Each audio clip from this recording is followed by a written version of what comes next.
안녕하세요. 투자 전 세금 체크 김정래 세무사입니다.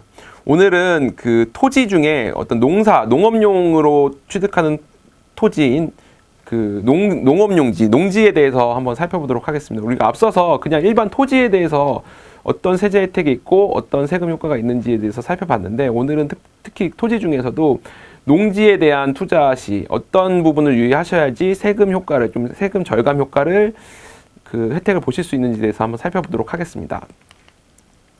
우리가 농지도 다른 부동산, 다른 뭐 토지와 마찬가지로 취득, 보유, 처분 단계, 각 단계별로 그 세금 효과를 한번 살펴보셔야 되는데요. 농지 같은 경우에는 우리가 그 정책적으로 농업을 좀 장려하는 정책을 각 단계별로 세제 효과에 숨겨놨다고 보시면 됩니다. 그래서 요 각 단계별로 세금에 대해서 한번 살펴보시면, 농업을 하는 경우, 특히 그 토지주가 스스로 농사를 짓기 위해서 토지를 취득하는 경우에는 세금적으로 많이 이렇게 그 혜택을 주려고 노력을 하고 있구나라는 부분 아마 느끼실 수 있을 겁니다. 우리가 첫 번째 단계인 취득 단계를 한번 살펴보면, 일단 취득세율이 다른 일반 부동산 또는 다른 토지 취득하는 경우보다 낮게 책정이 되어 있습니다. 농업용으로 토지를 취득하는 경우에는 그 3.3% 세율로 취득세가 적용이 되고, 다른 그 부동산 취득 시보다 1.2%가 세율이 낮게 책정이 되어 있습니다. 또 이제 스스로 우리가 농사를 짓기 위해서 내 스스로 농사를 짓기 위해서 토지를 샀다. 그런 경우에는 그 취득세 50%를 감면해주는 큰 혜택을 주고 있죠. 그래서 자격농민의 경우에는 취득 단계에서 이런 혜택을 받을 수가 있다.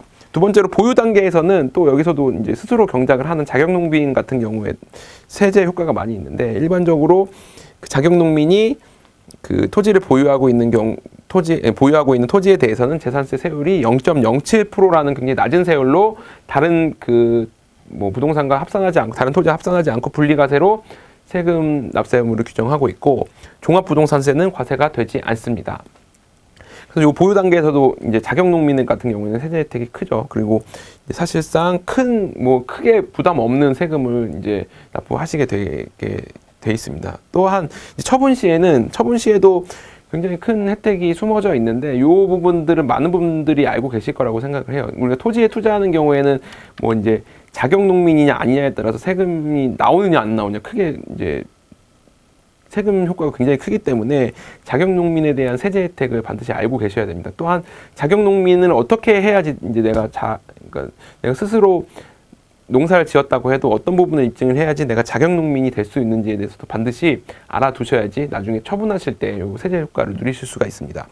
우리가 일반 알아보면 8년 이상 내가 이 땅에서 스스로 이제 농사를 지었다는 걸 입증하실 수 있으면 1년간 최대 1억 원, 5년간 최대 2억 원이라는 세제 효과를, 그러니까 세 감면을 받으실 수가 있어요. 우리가 일반적으로 그 자격농지 8년 이상 작용한 자격농지에 대해서는 양도소득세 100% 비과세가 기본인데, 100% 비과세 된다고 하더라도 이제 1년간 1억 원이 넘거나 5년간 2억 원이 넘는 경우에는 세금이 나오게 돼 있죠. 그래도 굉장히 큰 금액으로 이제 우리가 양도소득세를 감면받으실 수가 있고, 그리고 자격농민인 경우에는 우리가 토지를 보상받는, 그러니까 우리가 스스로 그 경작하던 토지를 어떤 수용이라든지 이런 그 공익사업 목적으로 수용당하는 경우에 다른 토지를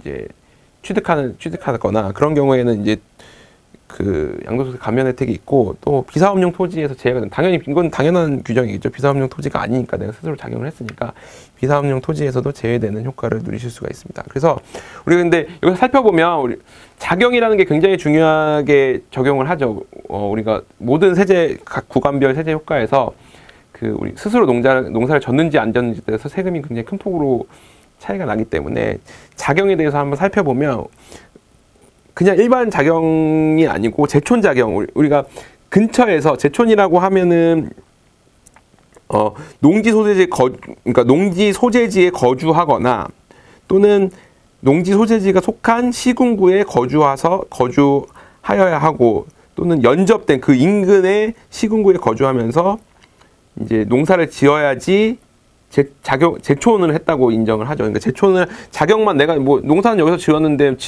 농사는 뭐 저기 지방인데 집은 서울이다 이러면은 내 스스로 농사를 지었다는 걸 입증을 한다 하더라도 그 제촌 요건을 충족하지 못하면 자경으로 인정을 해주지 않습니다. 그래서 우리가 반드시 제촌 요건을 충족한 상태에서 자경까지 입증을 되셔야지 그 자경 농민으로 인정을 받으실 수가 있다는 점 반드시 참고하시기 바라고, 또한 우리가 이 농사를 통해서 벌어들인 소득 이외에 다른 소득, 근로소득이라든지 사업소득이 연간 3,700만 원 이상이면 그 이상 발생한 해는 실제로 스스로 그 농사를 지었다고 인정을 해주지가 않습니다. 우리가 농사를 지으면서 이 정도 소득을 따로 발생을 시킬 수가 없다고 이제 그 법률은 규정하고 있는 것 같습니다. 그래서 다른 사업소득이 3,700만 원 이상이면 요 제촌 자경 요건을 충족하지 못한다라는 점까지 한번 같이 알아두시면 좋을 것 같습니다. 그래서 우리 농지를 취득하는 경우에는 요 제촌 자경 요건을 충족하는 경우에 굉장히 큰 세제 효과를 볼 수 있다는 점